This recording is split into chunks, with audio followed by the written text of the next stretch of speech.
അതുപോലെ തന്നെ ഈ കാസ്റ്റിംഗ് എന്ന് പറയുന്നത് ഒരു ഇമ്പോർട്ടൻ്റ് ആണ്.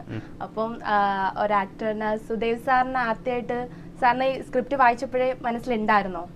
ഇത് ആക്ച്വലി കുറച്ചും കൂടെ ഏജ് ഉള്ളൊരു കഥാപാത്രമായിട്ടായിരുന്നു ആദ്യം നമ്മൾ ഇതിനെ കൊണ്ടുവന്നത്. അപ്പോൾ അതിന് ഒരുപാട് സീനിയേഴ്സ് ആർട്ടിസ്റ്റിൻ്റെ അടുത്ത് പോയി അവരെല്ലാം ഓക്കെയും പറഞ്ഞാണ്. പിന്നെയാണ് ഈ ലിമിറ്റഡ് ഡേയ്സ്, അപ്പം നമുക്കൊപ്പം നിൽക്കണം, ഓടണം, അപ്പം അത് മാത്രമല്ല ഇത് എല്ലാ ഭാഷയിലേക്കും പോവാം എന്നൊക്കെ പറഞ്ഞപ്പോൾ അതുമായിട്ട് അപ്പോൾ അങ്ങനെയുള്ള ഒരാളിനെ അപ്പോൾ അതിൽ ഈ പറയുന്ന പോലെ കൂട്ടത്തിലെ ഫസ്റ്റ് ചോയ്സ് എന്ന് പറയുന്നത് സുദേവ് ബ്രോ ആയിരുന്നു.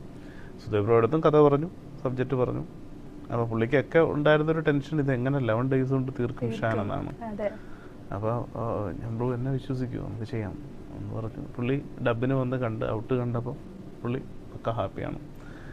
പുള്ളിയുടെയൊക്കെ കോൺട്രിബ്യൂഷൻസ് ഭയങ്കരമായിട്ട് നമുക്ക് എക്സ്പീരിയൻസ് എങ്ങനെ ഉണ്ടായിരുന്നു ആളുമായിട്ട് എക്സ്പീരിയൻസ് നമ്മൾ നല്ല ബന്ധമായിരുന്നു.